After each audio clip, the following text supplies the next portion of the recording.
Bonjour à tous, bonjour à toutes, bonjour YouTube. Aujourd'hui, deck complètement babouin, hein, comme vous avez pu voir sur la vignette. C'est un deck paladin. Bon, vous allez dire, ouais, un paladin encore, c'est un secret, un murloc ou un midrange. Non, c'est un paladin, token, combo, contrôle. Voilà, il y a plein de choses dedans. Je vais aller tout de suite vous montrer la liste, évidemment. Avant de faire une game ou deux en fonction de la longueur de la partie. En ladder, le ladder, évidemment, ce champ de bataille un peu angoissant. Donc voilà, l'idée c'est quoi? C'est de jouer déjà les cartes qu'on aime, évidemment, parce que c'est Hearthstone et on a envie de jouer les cartes qu'on aime. Maître d'escrime, j'adore cette carte. Très combo avec le Chevalier Moloch. La combo des deux, c'est win à 100%. 150 même, en fonction de certains match-ups. Justicière, vraiment balèze. Le maître d'escrime est aussi combo avec Justicière. Tu fais maître d'escrime tour 5, Justicière, bim, 2 tokens.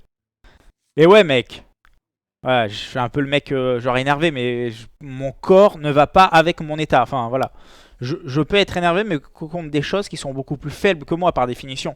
Tout ce qui est gobelet en plastique, gobelet en verre, j'ai déjà eu des soucis. Gobelet en plastique, ça va. Fourchette en plastique, je peux les défoncer. Tout ce qui est feuilles de papier déjà mâchées, normalement ça va. Je me mets bien. Imposition des mains, c'est obligatoire quand je joue paladin mid-range. Ah, j'ai dit mid-range, non, pardon. Aile de mort, évidemment. What? Aile de mort? Bah évidemment, aile de mort. Le mec, il a le board, tu fais aile de mort, tu rases le board. Ouais, mais pourquoi le mec, il nous dit ce que fait la carte? Parce que c'est pour vous décrire un peu une situation. Et là, à partir de cette situation-là, vous vous dites, oh putain, pétard. Oh punaise, la carte est vraiment forte. Bah oui, la carte est forte. Ça coûte 10 mana, mais bon, quand tu joues... Et hé, lumière sacrée. Tu peux arriver jusqu'au moment... Au tour 9, tu fais lumière sacrée. Bim, tu gagnes un petit peu de points de vie pour résister jusqu'à l'aile de mort. Et là, tu gagnes la partie. Donc voilà. Il y a une égalité de consacre. La base est paladin midrange. Mais en fait, il s'oriente plus vers des petites combos à l'intérieur. En fait, c'est un midrange avec des petites combos très très sympas. C'est un paladin pas comme les autres. Padou pas. Voilà. Fin de la vidéo. Non, c'est pas vrai. On va faire une partie évidemment. On va faire une petite partie. Hearthstone of the Stone. Crazy Palouf, évidemment, vous pouvez l'appeler comme vous voulez. Hein. Genre au grand fichou, lumière nacrée de soleil ou ce genre de choses. Mais... Oh, l'adversaire convenable. C'est le pire celui-là, c'est le pire. Bon, j'aurais aimé jouer contre un deck. Enfin, un deck qui... Voilà, un vrai deck quoi. Oh, Régiment, très fort pour contrer un early game. Lumière sacrée, évidemment. Aile de mort, très fort pour contrer un early game. Évidemment, tout le monde le sait.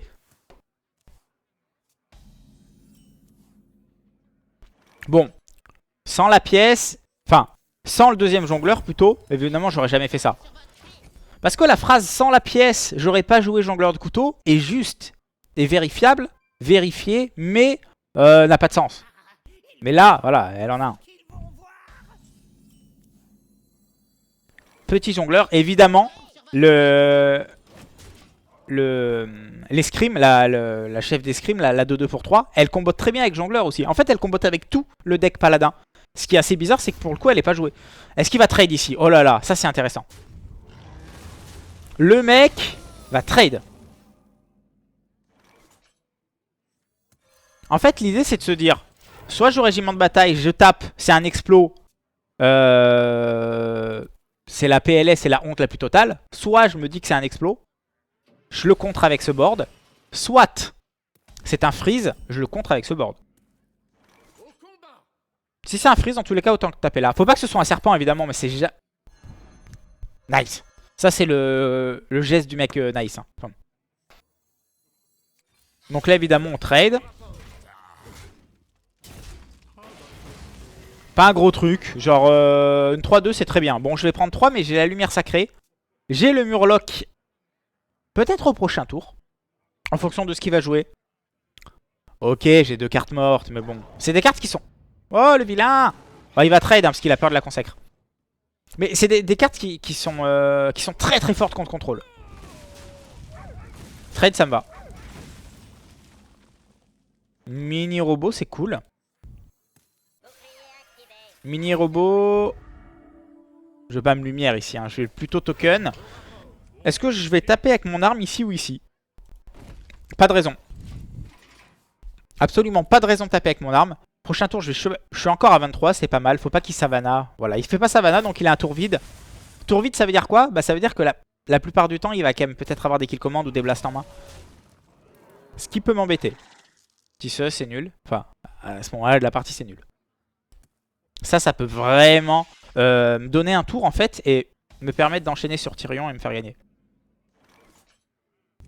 Le monde est quand même bien fait, hein. Non mais c'est vrai. Oh là là, j'ai fait misclick.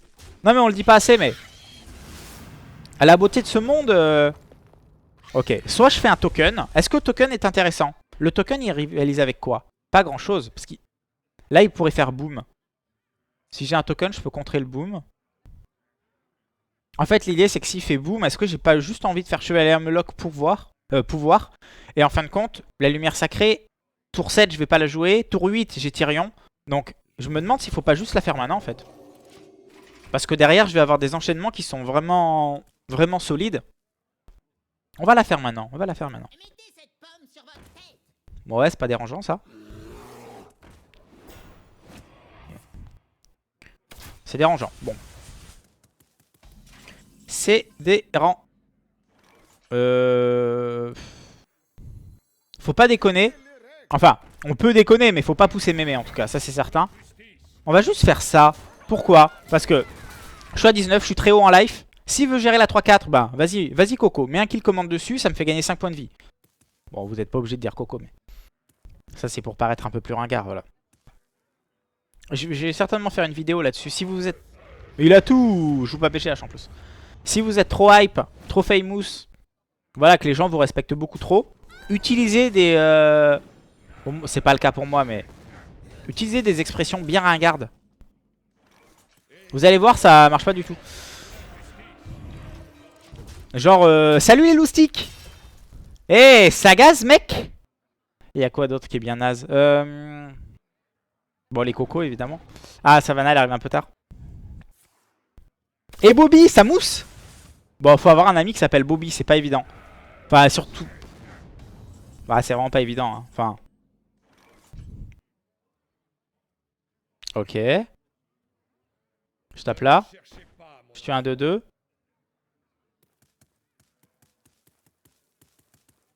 Ne me cherchez pas, mon enfant.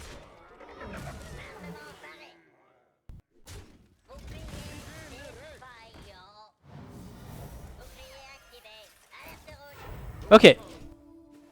L'heure est grave, les amis, l'heure est grave. Bon. Ça 8-8, elle va rien faire, on est d'accord. Faut pas que ça face, ça c'est certain. Je pense que je vais...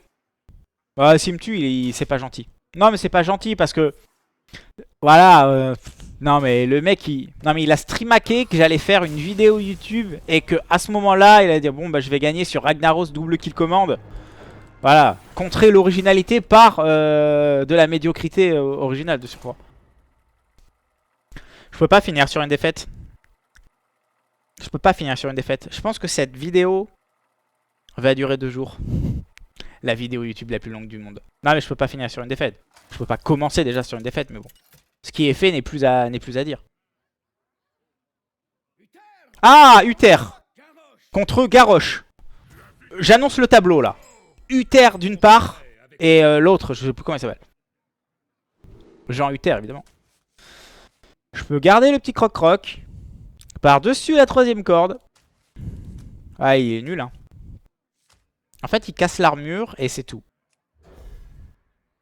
Je suis arrivé à me convaincre moi-même d'un argument pas du tout recevable. La naïveté de l'homme, quoi. Le mec se fait corrompre par lui-même, en fait. Enfin. Ah, bonjour. Bon, déjà, il y a... Voilà. Poli. C'est poli, j'apprécie. Heureux de vous rencontrer. Il ne répond pas. Je le mute. Le gros nazi. Intéressant d'utiliser la corde autour d'eux. C'est une nouvelle technique d'approche, hein. Oh là là, ça c'est un play digne des plus hautes stratosphères hearthstoniennes.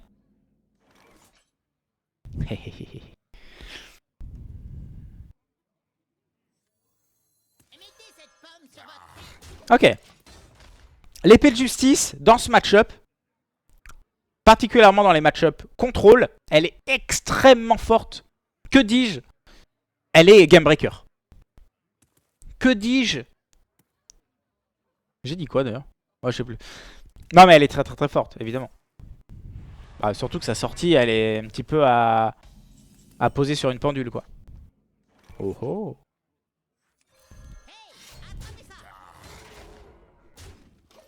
Ok. Tout ce que je vais jouer va prendre +1. Déjà, ça prend plus. Ça, faut le noter. Ça prend plus morsure de la mort. Bon, ça le prend là, mais ça marche pas, évidemment. Ça ne prend plus morsure de la mort. Et si j'appelle pas ça contrer un guerrier contrôle avec une arme qui sur le papier a l'air faible, bah voilà, je ne m'appelle plus... Je ne m'appelle plus déjà. Oh là là, le mec prend 6. Le mec est flou. Oh non, exécute. What? Ok.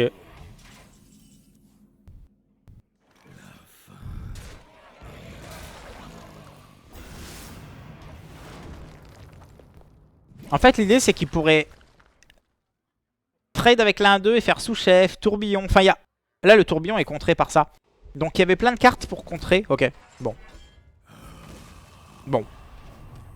Je suis bien, hein. Je fais ça, ça. Mon Murloc a +1 en plus. Enfin, genre, faut pas déconner, mais c'est juste la fin du monde pour lui.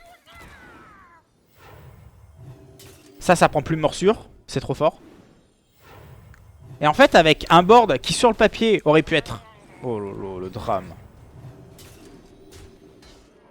Sur le papier, j'aurais pu avoir un board tout faible, facilement tuable. Et là, en fin de compte, pour 6 mana, grâce à... Évidemment, ça m'a coûté 3 mana un petit peu en early game, mais...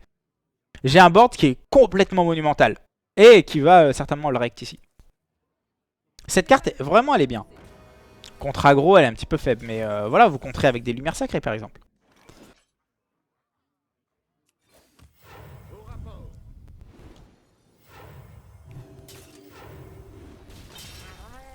Oh là là! Oh là là! Il prend 13. 14, 15. 16, 17. Le mec prend 17. Le problème, c'est que... Ah non, je peux faire ça. Champion face, il prend 13, 14, 15. Il prend 19, il est à 4. Il fait baston. C'est con, hein. Enfin, non, c'est pas con. Mais je pense que c'est le play. Parce que derrière, j'enchaîne sur Tyrion. Et si, c'est le play, je pense. Ok, il fait baston, il vole une créature. Mais c'est pas grave. C'est vraiment pas grave. Faut pas qu'il vole ça, quoi. Parce que derrière, je le mets à... Il repasse à 7. Je le mets à 3. Et j'ai Tyrion ou Justicière Token. Mais Tyrion, c'est certainement la meilleure réponse au guerrier contrôle.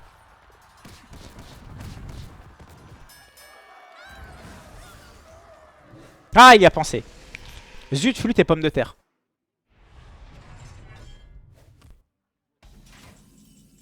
À moins d'avoir Ragnaros. Oh. Ok.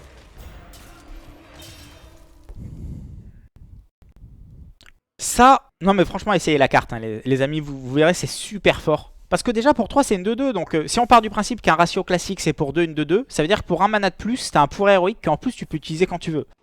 Enfin, en fait, si vraiment on analyse la carte, c'est une des meilleures cartes du jeu. Le problème, c'est que le paladin midrange est faible. C'est pour ça que la carte est pas si forte que ça. Enfin, dans la méta. Oh!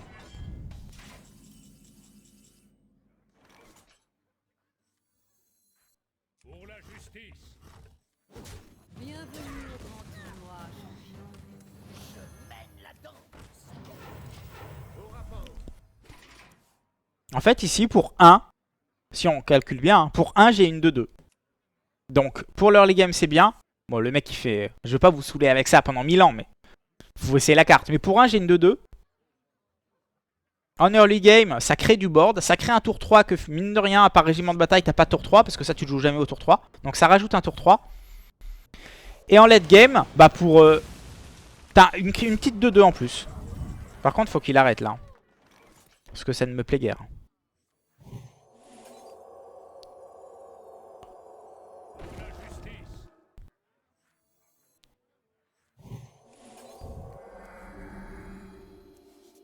Oh! Il est néanmoins mort au prochain tour, mais... Ah non, manipulateur sans visage. S'il fait ça, j'arrête le jeu. Non, c'est pas possible. C'est pas possible. Oh, la PLS la plus totale.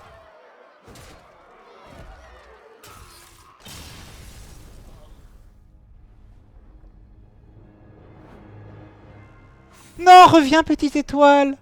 Comment je fais pour perdre cette partie? Bon. Je rage. Non mais sérieux. Sérieux, le mec pour... Il a 10 dégâts dans un guerrier pour 10 mana. C'est n'importe quoi. Enfin bref, cette liste est vraiment sympa. Je vous conseille de la jouer. En commentaire un petit peu sous la vidéo, dites-moi si vous... enfin, après avoir testé évidemment. Parce que là, vous allez dire ouais mais c'est de la merde ton deck. Non, franchement le deck est vraiment bien. Testez-le. Si vous avez des améliorations, vous me le dites. Moi j'essaye de changer un petit peu et de le retester en stream. En tout cas, le maître d'escrime, j'en suis persuadé, c'est une super carte qui va monter évidemment au fil du temps. Bon, elle existe depuis longtemps, mais il y a des cartes comme ça d'un coup qui se révèlent et je pense que cette carte va vraiment se révéler. Sur ce, je vous fais plein de petits bisous. Ouais, je vous fais la bise quoi. Je vous fais un petit check. Je vous fais un check coude comme ça. Et on se retrouve à très bientôt sur les streams ou sur cette magnifique chaîne évidemment. Parlez-en à tout le monde, à votre mamie, à votre papy, à votre petite nièce. Voilà. Faut s'abonner hein, parce que ça va pas durer très longtemps. N'importe quoi. Ciao ciao tout le monde. Je ne trouve plus le bouton.